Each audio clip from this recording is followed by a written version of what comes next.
যারা এবছর 2022 সালের ঢাকা বিশ্ববিদ্যালয়ের ডি ইউনিট বা ঘ ইউনিটের ভর্তি ইচ্ছুক পরীক্ষার্থী আছো বা অ্যাডমিশন সিকার যারা রয়েছে, যারা সায়েন্স থেকে বা কমার্স থেকে বা আর্টস থেকে, অর্থাৎ এই তিনটি গ্রুপ থেকে যারা এবার এইচএসসি পরীক্ষা দিয়েছে সবার জন্য কিন্তু ডি ইউনিটটি আছে। এবং অনেকে প্রশ্ন করে যে ডি ইউনিট বা এবার থাকবে কিনা, যেহেতু এটা উঠিয়ে দেওয়ার জন্য কয়েকবার আলোচনা হয়েছে।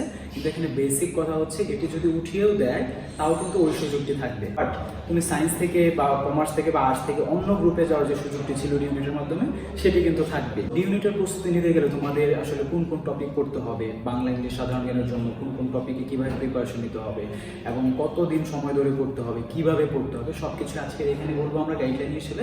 এবং তোমাদেরকে বিশেষ একটি বিষয় নিয়ে আলোচনা করবো, যে যারা তোমরা জেলা সদর বা উপজেলা সদর থেকে প্রস্তুতি নিতে চাচ্ছ এবং ঢাকা বিশ্ববিদ্যালয়ে ভর্তি হতে চাচ্ছ, তাদের জন্য একটি বিশেষ সুযোগ রয়েছে। আমি যেহেতু বিশ্ববিদ্যালয়ে ভর্তি কোচিংয়ে ক্লাস নিয়ে ফার্মগেটে ঢাকাতে, তো আমি হচ্ছে অনলাইনেও তোমাদেরকে কোর্স করানোর একটি সিস্টেম রেখেছি। যারা তোমরা বিভিন্ন জায়গা থেকে ক্লাস করতে চাচ্ছ বা ঢাকা বিশ্ববিদ্যালয়ে ভর্তি প্রস্তুতি নিতে চাচ্ছ, তাদেরকে আমি সেই কোর্সটা করাবো। আমি হচ্ছে ইংলিশ ক্লাস নেবো, যেহেতু আমি ইংলিশ টিচার, আর বাংলা সাধারণ জ্ঞান অন্য দুজন টিচার ক্লাস নিতে, তারা হচ্ছে বিশ্ববিদ্যালয়ে ভর্তি কোচিংয়েরই অভিজ্ঞ টিচার। সো এটা আমি আগেই বলে নিলাম, ভিডিও শুরুতে বলে নেওয়া ভালো। এখন আমি তোমাদেরকে দেখাবো বছর যে কোশ্চেনটা হয়েছে সেটাতে আসলে কোন কোন সেগমেন্ট থেকে প্রশ্ন করা হয়েছে, কোন কোন বিষয় থেকে করা হয়েছে, সেগুলো আমরা একটু দেখানোর চেষ্টা করবো। 4টি সেগমেন্টে আলোচনা করবো, যেহেতু এই 4টি সেগমেন্ট থেকে আলাদা করে প্রশ্ন ছিল আমাদের ঢাকা বিশ্ববিদ্যালয়ের ডি ইউনিট প্রিপারেশনে। তো আমি যে বিষয়টি বললাম যে এই 4টি সেগমেন্ট থেকে কিন্তু ডি ইউনিটের ইংলিশে প্রশ্ন এসেছিল। অর্থাৎ গ্রামারকে আমরা একটা অংশ হিসেবে ধরতে পারি, ভোকাবুলারিকে একটা অংশ হিসেবে ধরতে পারি, প্যাসেজকে আরেকটা অংশ হিসেবে ধরতে হবে, কারণ প্যাসেজ থেকে 5টি এমসিকিউ এসেছিল। এবং প্রিপোজিশনটা আলাদাভাবে আমরা একটু ধরবো, কারণ ডি ইউনিটের জন্য প্রিপোজিশনটার গুরুত্বটা একটু বেশি। আচ্ছা, সো গ্রামার থেকে এখানে একটা নির্দিষ্ট পোর্শন এমসিকিউ এসেছিল, ভোকাবুলারি থেকে এসেছিল, প্যাসেজ থেকে এসেছিল এবং প্রিপোজিশন থেকে এসেছিল। কোনো সেগমেন্টই কিন্তু এখানে মানে গুরুত্বপূর্ণ নয় এমন না, সবগুলি গুরুত্বপূর্ণ এবং সবগুলো সেকশনেই কিভাবে পড়তে হবে, যেমন প্যাসেজ কোথা থেকে পড়লে ভালো হবে এবং কোন ওয়েতে পড়লে তোমরা আনকমন বা আনসিন প্যাসেজ আসলে অ্যান্সার করতে পারবে। অবশ্যই আনসিন আসবে, তো সেভাবে কিভাবে প্রিপারেশন নিবে, কোন ট্রিক্স অবলম্বন করে পড়াশোনা করতে হয়। এবছর যারা চান্স পেয়েছে তারা কিন্তু সেভাবে পড়েই চান্স পেয়েছে। সো আমাদের কিন্তু অনেক স্টুডেন্ট ছিল যারা আমাদের মাধ্যমে বা আমাদের ক্লাসের মাধ্যমে চান্স পেয়েছে। সো তোমরা কিন্তু তোমাদেরকে কিন্তু ওভাবেই পড়ানো হবে যাতে করে তোমরাও চান্স পেয়ে যেতে পারছো। সেটি হচ্ছে গ্রামার থেকে 4টি এমসিকিউ এসেছিল, ভোকাবুলারি থেকে সব মিলিয়ে মানে স্পেলিং মিলিয়ে 4টি এমসিকিউ এসেছিল, বা সেন্টেন্স কমপ্লিশন মিলিয়ে প্যাসেজ থেকে এসেছিল আমাদের 5টি এমসিকিউ ধরা বাঁধা আগে থেকে, প্রিপোজিশন থেকে 2টি এমসিকিউ এসেছিল। সো এর আগের বার কিন্তু আবার মানে করোনার আগে যখন পরীক্ষা হয়েছে 2019-এ, তখন কিন্তু প্রিপোজিশন থেকে 5টি এমসিকিউ এসেছিল ঢাকা বিশ্ববিদ্যালয়ের ডি ইউনিটের প্রশ্নে। সো এই জন্য আমি প্রিপোজিশনটাকে ডি ইউনিটের জন্য একটু আলাদা হিসেবে ধরেছি বা চিন্তা করেছি। সো এই সেগমেন্টগুলো কিন্তু প্রত্যেকটাই গুরুত্বপূর্ণ এবং প্রত্যেক অংশে কিন্তু আমরা নির্দিষ্ট করে তোমাদেরকে সাজেশন ভিত্তিকভাবে পড়ানোর চেষ্টা করব আমাদের এখানে যারা কোর্স করবে। সো এগুলো নিয়ে কোনোভাবে ওরিড হওয়ার কিছু নেই তোমাদের।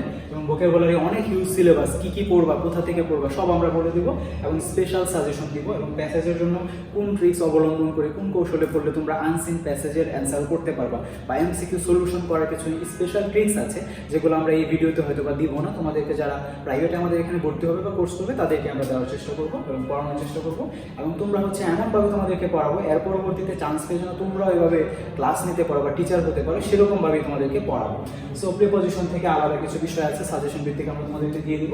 আর গ্রামারের জন্য তো অবশ্যই আমরা হিউজভাবে, তোমরা যা ইন্টারমিডিয়েটে এত গ্রামার টপিক করেছো সব কিছু না পড়িয়ে আমরা সেই টপিকগুলোই তোমাদেরকে পড়াবো বা ক্লাস নিব যেগুলো খুবই ইম্পর্টেন্ট। এরকম আমাদের মোটামুটি 10 থেকে 12টি টপিক আছে ইম্পর্টেন্ট, সেগুলো ইম্পর্টেন্স দিয়েই তোমাদেরকে পড়ানোর চেষ্টা করবো। সো এখন যেহেতু এই বিষয়গুলো নিয়ে বললাম, এখন আমি একটু বাংলা নিয়ে কথা বলি। বাংলা যেমন ব্যাকরণ ইম্পর্টেন্ট, তেমনি বাংলার পাঠ্য বইটা ইম্পর্টেন্ট। আবার বাংলা থেকে কিন্তু রিটেনও আছে, ইংলিশ থেকে যেমন হিউজ রিটেন আছে, ইংলিশ থেকে ট্রান্সলেশন আছে ডি ইউনিটে।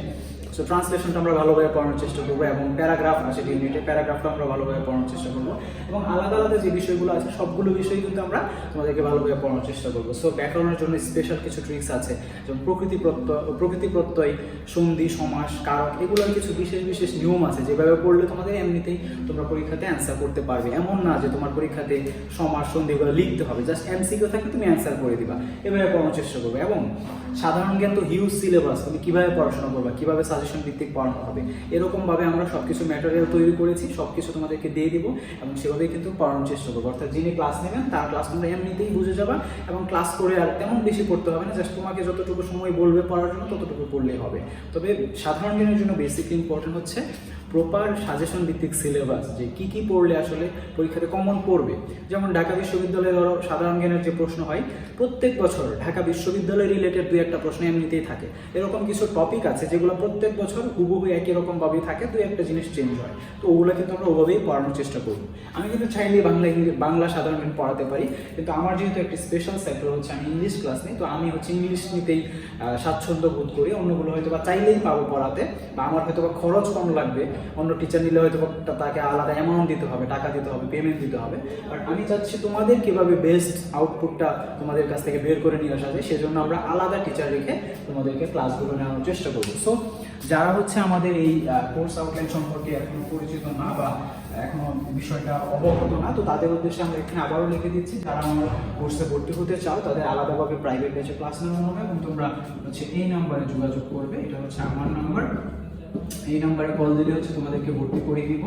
আর হচ্ছে অ্যামাউন্টটা হচ্ছে ভিডিও ইউনিটের জন্য হচ্ছে 3000 টাকা। আর যারা সি ইউনিটে কোর্স করতে চাও, সি ইউনিটের জন্য আলাদাভাবে আমরা পড়াবো, সেটা হচ্ছে এখানে 3500 টাকা দিতে হবে। কারণ সি ইউনিটে যেহেতু সাবজেক্ট হচ্ছে 5টি, অর্থাৎ বাংলা, ইংলিশ, সাধারণ জ্ঞান তো এখানে নাই, কিন্তু আরও 4টি সাবজেক্ট আছে, যেমন ফাইন্যান্স, মার্কেটিং আছে, অ্যাকাউন্টিং আছে, সব মিলে কিন্তু সি ইউনিটে 5টি সাবজেক্ট আছে।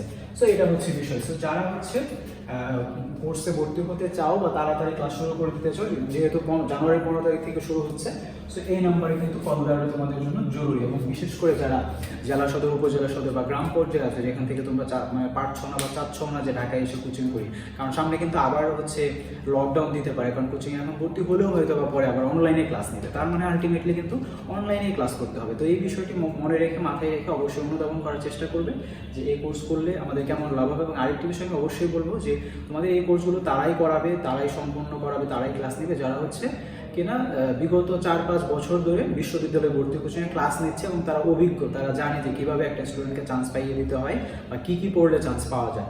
সো এই বিষয়টা কিন্তু তোমরা বাসায় বসে সুযোগটা পাচ্ছ, অর্থাৎ যারা ফার্মগেটে ক্লাস করছে তারা এখানে এসে ক্লাস করছে, আর তোমরা হচ্ছে বাসায় বসেই আমাদের ক্লাসগুলো করতে পারবে। তো আশা করি বিষয়গুলো তোমাদের বোধগম্য হয়েছে বা হবে। ইনশাল্লাহ আমার সাথে যোগাযোগ করবে, পরে হয়তো বা কথা হবে, পরবর্তী ক্লাসে আবার দেখা হবে তোমাদের সাথে।